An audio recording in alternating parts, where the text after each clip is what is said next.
This is Chemsneeze, a not so Chem podcast kung saan maririnig ninyo ang mga iba't ibang story, hanash, at nakakataas balahibong kwento ng mga ate at kuya nyong science majors.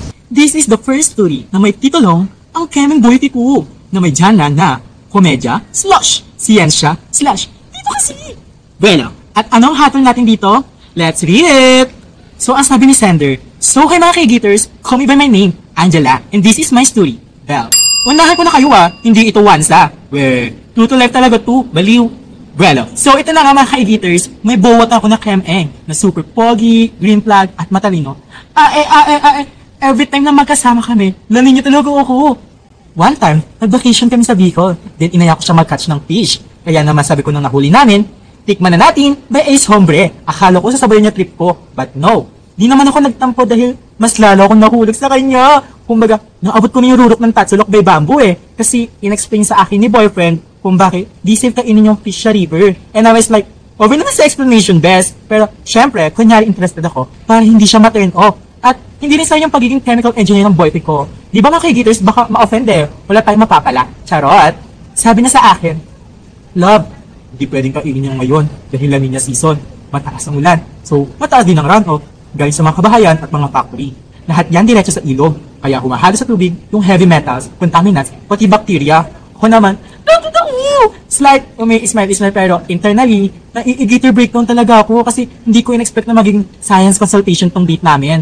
Like, sino bang aabot sa Bicol para marinig ang salitang runoff, di ba? Kala mo talaga siya papal kay John Dalton kay Neil Bohr at kay J.J. Thompson Sa pagiging scientist, nag-class na siya ng mga chemical terms na halos iyakan ko na. Love, sabi niya, it's super deep voice. Isa pa nga, love. Love daw, totoo ba yan? So, kapag lanin niya, umaapaw ang tubig. Lahat ng dumi, chemicals, tsaka mga industrial waste na ipupunta sa river. Kaya, masasang yung amoy. Like, abot talaga dito. Hindi ko makahinga. Kaya, delikado. Kaya hindi rin safe kainin yung fish. Tapos, bigla ko rin naalala yung habang naglalakad kami, papunta sa hotel, bigla namin, naamoy yung ilog. Bigla ko napaganon talaga ako. Siyempre, napariak ang best nyo na nalangaw amoy ako, geaters. Napaganon talaga. Yung lanin niya ko biglang umurong na yata Dahil sa masangsang na amoy ng ilog na to, kaya ayaw ko sa ilog na to mabawo. Ito naman si Boyfriend, nag-very chemical engineering mode ang atake. Nag-explain siya. Hindi lang lanin niya ang may kasalanan, love. Dahil kapag bumubuhos ang ulan, nakahalo ang organic waste at industrial effluents. Yung rotten egg smell, rotten egg, galing yan sa hydrogen sulfide mula sa anaerobic decomposition. May halo pang ammonia at volatile organics, kaya super baho talaga tito. Over naman sa rotten egg ang smell. Pero ito ang nakakakilig talaga Sabi ni Sender, dahil habang nag-e-explain siya, holding hands ang atake yung kamay. So, sabi niya, ayoko na ma-harm ka, love. Hindi ka pwedeng heavy metal. Poisoning. Metal poisoning. Hindi ka pang toxic. Pang akin ka lang. Ewan sa ata to So, mga kaigeaters, doon na talaga nalaglag si Sender. Yung, napagalan talaga siya sa sobrang kilig. Pero kinilig pa rin siya kasi after niya madulas sa bato, sinalo siya ng boyfriend niya sa River of Masangsang. After the conversation we had, namujing talaga ako sa sobrang sabog-sasa ng brain ko sa mga showbiz happenings. Pero at least may natutunan ako kahit papaano. Pero sobrang nakaka-concert. Ang lala ng water pollution sa Pinas. So, Nina Sophie, ano ba ang mabibigay mong solusyon? So, hello everyone. So, ang proposed project namin ay tungkol sa paggawa ng simple at naturang biofilter. Gamit lang ang graduated, activated carbon para linisin ang household rainwater or used water. So, ano nga ba ang goal namin dito? Ang goal natin dito is makita kung gaano ka-epektibo ang activated carbon sa pagtanggal ng organic matter, residues, at bad odor gamit ang filtration, absorption, and adsorption. So, gagamit din kami ng coconut shell activated carbon na mas mura at madaling makita dito sa Pilipinas. So, kapag na-filter out na rin kasi yung rainwater, pwede na itong gamitin ulit for external use kagaya ng pagtutubig ng plants, toilet flushing, and outdoor heating. Kaya malaking tipid talaga sa tubig, no?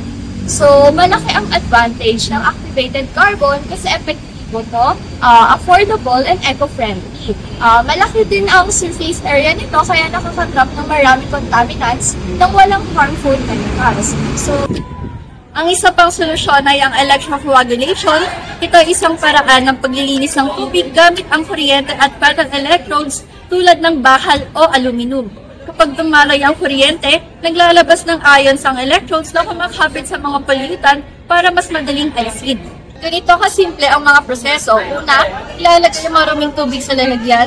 Pangalawa, ibababad ang dalawang metal electrodes at iko-connect sa power source. Pangatlo, kapag dumarag ang kuryente, maglalabas ng electrodes ang metal ions. Ang metal ions na ito ay kumakapit sa mga pollutant gaya ng heavy metals, ng discolourants at dumi. Nabubuo ang malalaking particles na tinatawag na flux na lumulutang. Pinafilter ang tubig para maalis ang flux at maging mas malinis ito. Nakabatay ang prosesong ito sa mga konsepto ng inorganic chemistry tulad ng redox reactions, reoxidation at reductions electrons, acids and bases, nakaka-apekto ang pH sa bisa ng thickness, solution and ions, nabubuo ang complexes at precipitates, filtration, pag-aalis ng flux mula sa tubig, at stoichiometry, dami ng ions na mapoproduce ng base sa kuryente at material ng electrodes. Kasama sa aming pamamaraan, ang paghahanda ng sample ng maruming tubig, pagpapatakbo nito sa electrocoagulation setup sa loob ng ilang minuto, pagsukat ng pH, turbidity, conductivity, at heavy metal content bago at pagkatapos ng treatment, at paghahambing ng mga resulta para makita ang bisa ng proseso. May maraming benepisyo ang electrocoagulations. Mura at matipid sa enerhiya, environment-friendly at konti lamang ang chemical waste, napaka-epektibo sa pagtanggal ng heavy metals, suspended solids, at inorganic pollutants. Kayang i-apply sa komunidad at maliit na industriya sa Pilipinas. This is Chemsmiss, a Not So Chem podcast. Ako si Sophie at ito naman ang mga Igiters. Bye!